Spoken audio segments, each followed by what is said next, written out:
So we need to continuously engage with the community, sustain it over a long period of time, so that there is a perceptible change in something which I called earlier health-seeking behavior. A reduction in the 13% in the malnutrition status of the children is a good result, though there is a long way to go ahead, but we are working hard on it.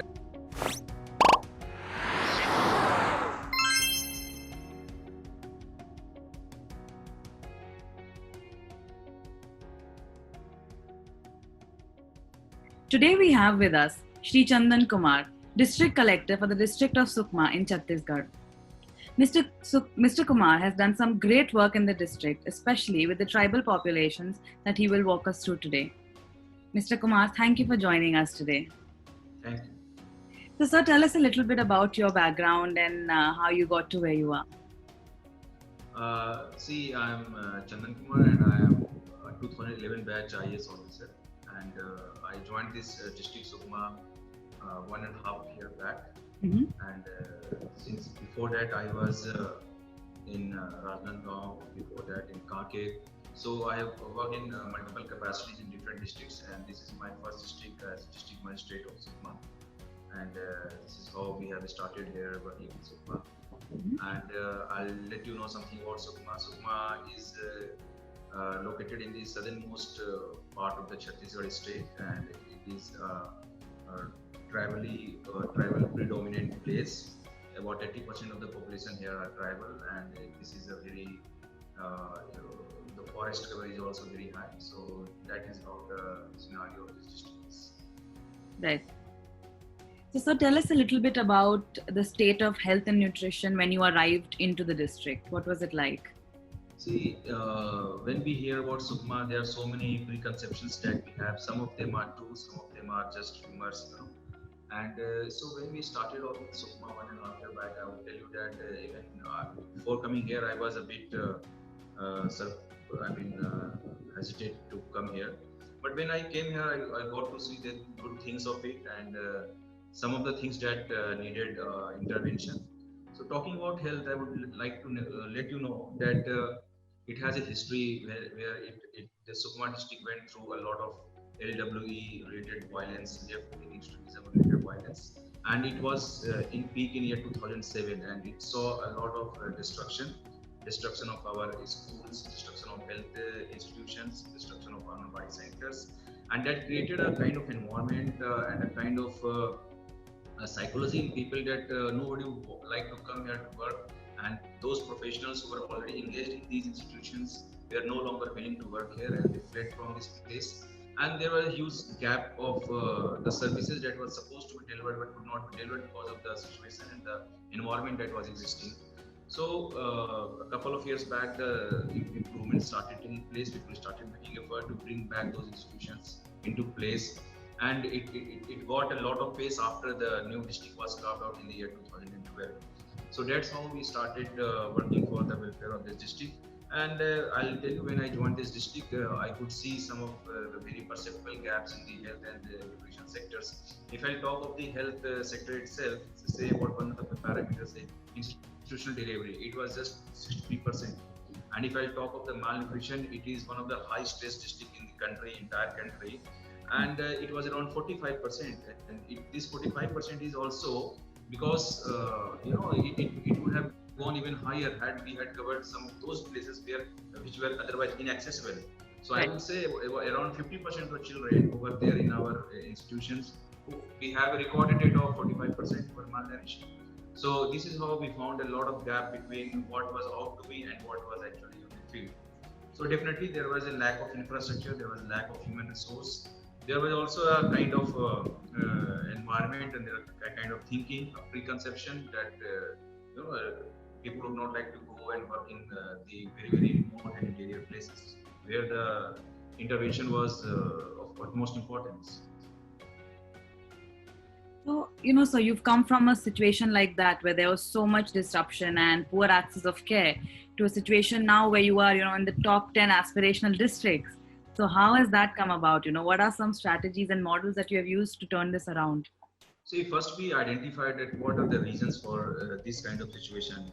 There was a lot of gap between what was national average and where we stood. And Right. so first of all, we required a data-driven approach, and being an aspirational district, that was also a kind of expectations from us. So when we talk of nutrition per se, I will say there were a lot of Anganwadi centers which were non-functional, either because they did not have any buildings or because they did not have any human resource to run those institutions. So our first goal was to come up with those infrastructure, let those infrastructure come up and set up there, and then recruitment of the HR, and then it required a lot of process, a lot of nudging, and it was a long run process where we could actually convince the communities that these are the things which are ideologically neutral things. If we are looking after the nutrition things, it does not have to go with right or it does not have to go with left.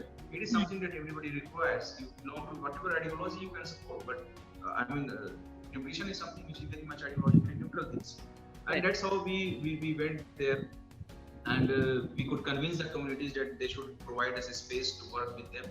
And fortunately, the communities also realized that yes, it is something for their betterment, for their welfare, and in days to come, it was going to reap up for them. And then we took off even tougher questions: that what was the reason for this kind of malnutrition in the place. So as I told you in the beginning, this is a tribal-dominated place, and here people, and especially the women here are the working population. More than the males, you'll find women working here. And what happens throughout the day, they keep working, and in the night, they don't have time and energy left with them to take care of their children. So a children who comes to, even if they are enrolled in the Anganwadi centers, they come in the morning, have their breakfast, they take their lunch in the afternoon, and once they go back to their home, there's nobody to take care of them, whether he or she has taken a meal in the night or not. And even the content of the food, I mean, whether they are nutritionally rich or not, they may have something to fill up their appetite, satiate themselves, but are they nutritionally rich enough to take care of their psychosocial development, neural development? So these were the questions that we addressed, and we then we have a scheme in our scheme in the state called Motion Suposhan Abhiyan, Mukhyamantri Suposhan Abhiyan. Right. So we identified what needs to be supplemented in the diet also. So every 3 days, the children and the mothers and lactating mothers and the pregnant ladies were provided eggs, bananas, and what we did was we approached some of the community volunteers whom we called Suposhan Mitra and Suposhan Doot. Their roles and duties was to ensure that in the evening the children get to eat something, and we provided them the extra diet in the form of ragi. So they used to cook ragi halwa, ragi poha, and anything. And ragi was selected because it is a coarse cereal, it is full of iron, and it is very good for the development of the children. Right. And then they would carry, and every Suposhan meal was given 10 or 15 children to take care of them. And they were from the same village, so did not have any problem to come from other place or to be stay there. So these problems were not there.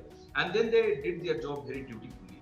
And they would go to their homes, visit their homes every day, made sure that the children get to eat these supplementary diets. Right. These brought a phenomenal change in the status of nutrition in the children in our district, and it is because of this that something which was 45% in the year 2018-19, now it has come down to 32%. So a reduction in the 13% in the malnutrition status of the children is a good result, though there is a long way to go ahead. But we are working hard on it, and definitely in days to come, we are sure that we will overcome this problem also. And again, there is another concept. Identifying the children and giving them nutritional food is one thing. But what is important is that we have to identify that the malnutrition is not. It does not happen after a child is born. It starts from where a child is in the womb of the mother. So first 1,000 days concept is another very important thing that we took upon. So we did not target only the children, but we also targeted the pregnant and lactating mothers, so that we can take a comprehensive approach of 1,000 days, right from a child when he is in the womb to that child becomes at 2 years old. So even now we are giving supplementary diets to pregnant mothers, to lactating mothers, to the children, and it is in addition to what the state was providing earlier. Right. The state is still providing ready-to-eat food, but in addition to it, now we are giving them eggs, fruits, and ragi. So these are the certain steps, and making ensuring that the children get to have some meal in the night is another very crucial thing that we took about. I think that's a wonderful impact, sir, that you have had, bringing the rate down so tremendously. And I think you continue doing that in the future. And I think it's great that you've taken initiative not just to provide the food, but also to provide the right kind of messages about what is nutritious and what is not, which kind of goes hand in hand together. So that's great, sir. So now, sir, help us understand a little bit, when you were working with these populations, what were some of the challenges, in helping them understand why nutrition is a priority? Because, these people, they go through so many things in their life. Like, why would they prioritize nutrition? So how did you, kind of tackle that challenge? It is very difficult sometimes to make people understand why nutrition is important. Right. And I always used to give them an example. People used to come to me in my office and ask for a road or a building or a community hall, and I used to ask them in reverse. The same people representative, the sarpanch, the panch, that do you know the status of malnutrition in your village? Yeah. And they would say, no, it is not something we know. This is the work of Anganwadi workers. Why we should be knowing this? And then I used to ask him again another question. What do you want 5 years down the line? Do you want a pakka road, well, very good structure, infrastructure, a strong structure on which your weak children would be walking? Or would you be liking a kacha road on which your strong and healthy child will be walking? Right. Give me your choice.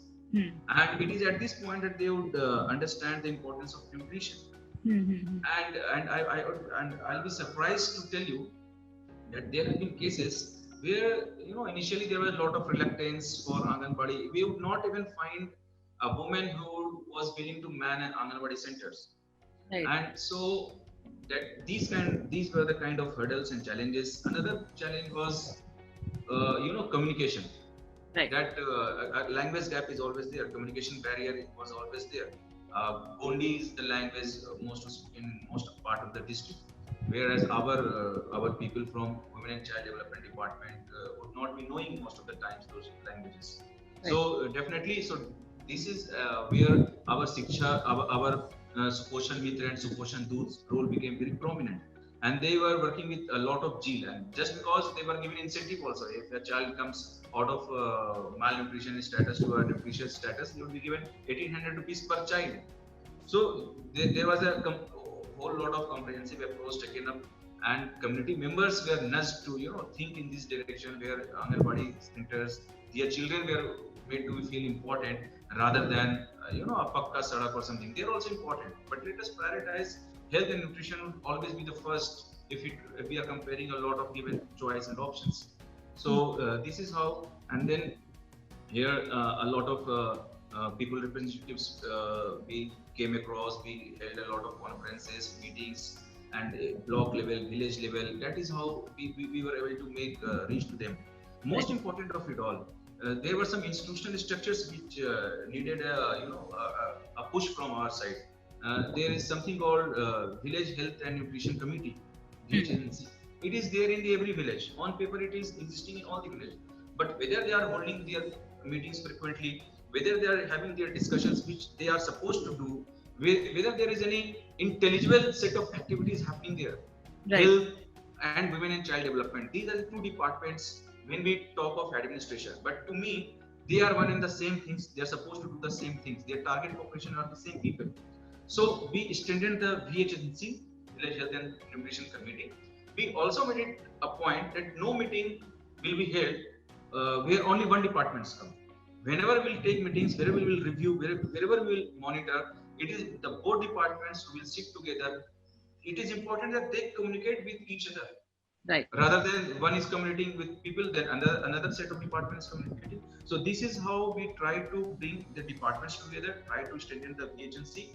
And we also try to nudge the common population here to look for something called health-seeking behavior. So to improve that health-seeking behavior, we work with the community members with the help of our social media and social means. I think that's a wonderful model because it seems like you got all stakeholders on board, not just the tribal population, but the village level, the community level, and that is really something that will make an intervention work. Definitely, it is, without their support, it is not possible to make intervention, because it is ultimately they who matters.